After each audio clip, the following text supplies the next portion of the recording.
Hi దోస్తులు, మనము hands ఏ విధంగా కట్ చేసుకోవాలో చూడండి. హెమ్మింగ్కి 2 ఇంచులంత వరకు నేను మార్క్ చేసుకున్నానండి. ఆ మార్క్ చేసుకున్నది మనం మలుచుకొని హెమ్మింగ్ చేసుకోవాలి. ఇప్పుడు కొలత బ్లౌజ్ తీసుకొని హ్యాండ్ పొడవు చంక లూజ్ తీసుకోవాలి.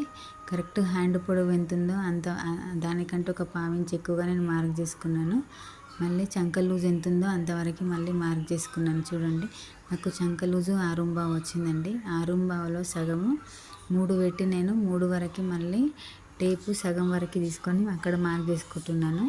ఎందుకంటే మనం చంక లోతు తీసుకోవాలి కదా, దాని గురించి అని కరెక్ట్ 3 వరకు 3.5 తీసుకొని అక్కడ వరకు మార్క్ చేసుకొని పైన మళ్ళీ 1 ఇంచ్ 1.5 ఇంచ్ ముందుకు జరుపుకొని కరెక్ట్గా ఆమ్ లూజ్ ఎంత ఉంటుందో అంతవరకు మళ్ళీ చంక డౌన్ తీసుకున్నాను.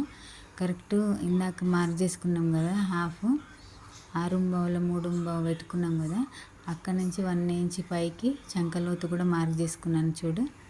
చూడండి, సేమ్ ఇందాక మార్క్ చేసుకున్న కాడ నుంచి 1 ఇంచ్ పైకి పెట్టి మార్క్ చేసుకున్నాను. ఆ మార్క్ చేసుకున్న లోతు ఇప్పుడు కట్ చేస్తున్నాను. చూడండి, హ్యాండ్ లోతు ఎలా తీసాను.